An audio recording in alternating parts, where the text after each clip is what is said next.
former US Congressman and former US presidential candidate Ron Paul. Great to have you on, as always, Ron. It's a situation that seems to be really splitting opinion now. The countries are lining up on either side of this debate. But importantly, Nicolas Maduro still has, it seems, the backing of the army. How difficult will it be to oust him? I think it's going to be very difficult. I don't think he's going to walk away easily, and I think it's going to end up in violence and could have a civil war. Some countries are lining up with him, but we've been antagonizing and threatening him and decide that we're going to install a president for them. And I would think even the people that might not like Maduro shouldn't like us settling the dispute. It's internal. They should settle it. And I think it's rather ironic for our government to say that they want to take care of Venezuela because they're not democratic, and we have to take care of it by, authoritarian approach of us installing a president and having a coup and threaten them with military violence because they're not democratic enough. I would hardly say that our position is very democratic. Yeah, the irony is quite thick, isn't it, using undemocratic methods to impose a leader in a country they say is undemocratic. What do you think, and let's be fair, it's not just the US, there are several other Western countries lining up to side with the opposition leader, Juan Guaido. Should they not be considering the impact of what they are saying? As you said, this could lead to violence in the country. People might die just because of this political rhetoric. Shouldn't they be bearing this in mind? Oh, they should, but they have to look at the other side of the equation. The other side of the equation is, the Lima Group. Most of them probably are getting money from us, and we can threaten them too, or put on sanctions. So I think it's the pressure that's put on them, and they come along. And I don't think they sit there and think, oh yeah, no, this is going to have civil strife, and we're going to lose some of our people, because they probably have no intention of sending troops in there. I think it'll be a civil strife, and it'll be CIA and special forces and other countries doing the same thing. But I think they dream that they can, support the United States without a loss of life, and that it will be settled that way. But I think they're fooling themselves, because all we have to do, if somebody wonders what could happen, is they ought to look at U.S. foreign policy the past 10 years or so. More recently, and what's happened in Syria, what has happened earlier on with Iraq and Afghanistan, and Libya. I mean, every time we go in and say, well, you need help, you need to be Americanized, you need to know our good values, and we want you to learn what democracy is all about, and we'll give you a little money too if you obey us. It's always that little tease. But it just violates completely and totally the position that I hold and the Ron Paul Institute holds, and that is nonviolence, or not getting involved, non-interventionism. It's not our business. I'm sure there's some harm done by Maduro and others, but where is it our job? Where do we get the moral authority to be the decider and say, you are worse than the southern side, and that's why we're going to do it? Sometimes I wonder whether it's not a coincidence that Russia looks like they're going to mine some gold there. It's not a coincidence that Venezuela might be important, because they have a little bit of oil there too. So those are the motivations you never hear about, and they get a lot of people to go along. Yes, we are, the United States, a great nation, and we've had good values, and therefore we have the moral authority and responsibility to take care of bad dictators. But I think it leads only to trouble, and that's what we work on trying to prevent these unnecessary interventions. Germany said that it will recognise Guaido. It's going to join that club on his side as president if a fair and legitimate election isn't held. What was the problem with the most recent election? Why are so many people saying it wasn't free and fair?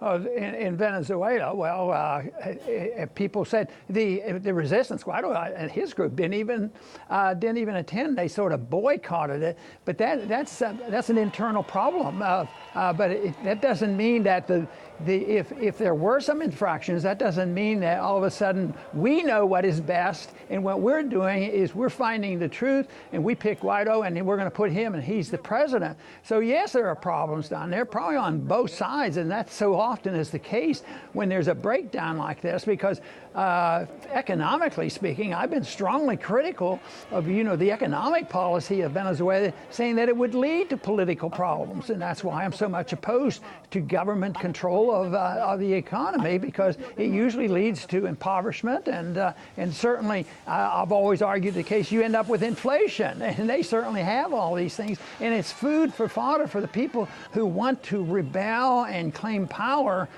So it didn't just happen this past week. It's been going on for a while, and it's not like we've never paid any attention to them, because we have been involved behind the scenes for a while now in almost all the countries in South America.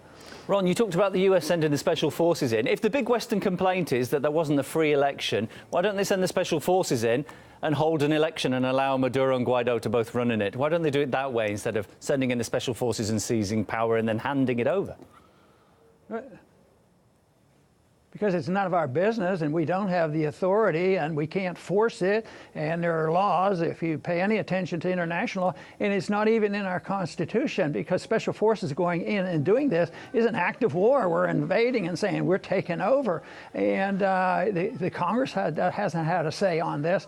So, and the other thing is the practical thing. It doesn't work. It makes things worse for us to get in. There's nothing like foreign occupation that unifies the people, because even some who have been against Maduro may well, say, well, yeah, well, we want to settle this dispute. We don't need the Americans to come in. What do they know that we don't know? So it's something that is unwise, very dangerous. It will be costly. It's against our rules. And if they pretend that that we have to go in because we want to spread American values, those aren't my values. As a matter of fact, they defy what I believe are American values, and that is that we shouldn't be invading other countries and running off coups, and the hypocrisy of it all. When you look at us criticizing others who have been involved, but when we do it, it's right and proper and almost holy. US National Security Advisor John Bolton used the phrase troika of tyranny, I guess that's the new axis of evil, to describe Venezuela, Cuba and Nicaragua. Is that going to be is that the new tactic to say, hey, there's a country, looks a bit unstable, it's got lots of oil, let's call it poisonous, go in and assist it?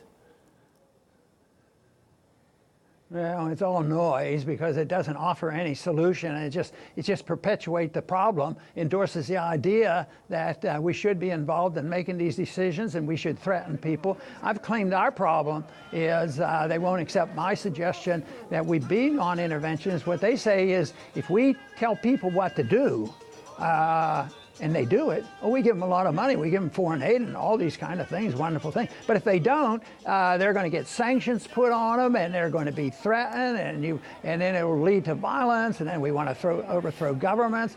I just don't buy this thing that the policy that we're following is a good example of American values. The US has requested a UN Security Council meeting on Venezuela. It's one thing for all these countries to, just say it to journalists that we support the opposition leader, but to actually go into the UN, sit down and make this official, it's documented, it's on paper, that's another thing. Could they genuinely put something together in the UN to try and overthrow an elected leader? They can try, but I'm not too optimistic. I've never had a whole lot of confidence in the UN. I used to think it was that we didn't get a fair shake because we didn't have all the votes, but we have all the money, and so we can pressure people into supporting things, just like we can get NATO to support us in doing things because we have the money and we run the show. So if the UN, as it exists now, is offering a place for discussion and moving toward a peaceful solution, I'm not going to oppose that, but I don't have that much confidence in the United Nations. To me, that's a world government, and it's just who controls the government. It's just like domestically, who controls the government? Who's controlling the government of Venezuela? So I don't think that's the solution, but I have nothing opposed to, two sides sitting down and using that as a forum, and hope some good comes of it. You please correct me if I'm wrong. I always understood that diplomats or people in embassies in a country were there at the invitation of that host nation. Venezuela decided it didn't want to host US diplomats anymore. It said that they need to leave, and the US diplomats refused to go. What did you make of that? I understand they are now actually going to go, but they said that they were going to stay where they were, like some kind of political squatters. What did you make of that?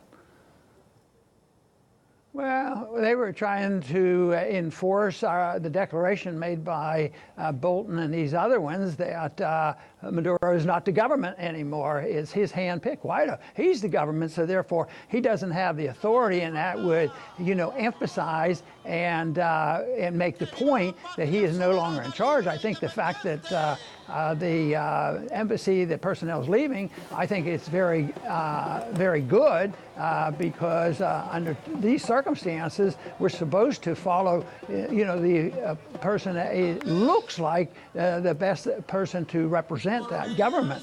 But those are side issues. I think the big issue is how the conflict in Venezuela is resolved. And I can't avoid always going back to economic crises that contribute so much. So that the people there, I'm sure, are pretty darn unhappy with the crisis going on.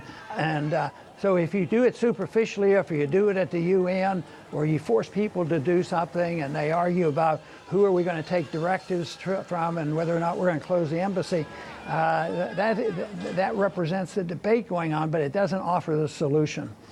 Do you think if some countries said we don't recognise Donald Trump as the leader of the United States, we believe that it's Hillary Clinton, do you think maybe the US would think twice about these kind of actions? Well, Hillary would be happy.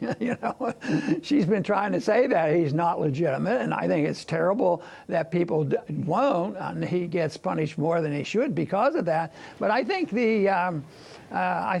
if a foreign country did that and say, we're not going to listen to you because you're not the legitimate president of the United States, I think it would unify the people in the United States. 9/11 brought all factions together because it was seen as an attack from outside.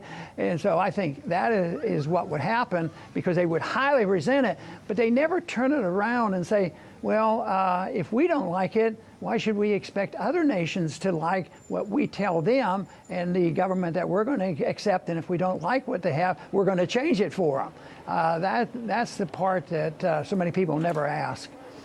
Yeah, it's a good question. Maybe they should. Appreciate your time, Ron. Always a pleasure to speak to you. Former US presidential candidate and Congressman Ron Paul.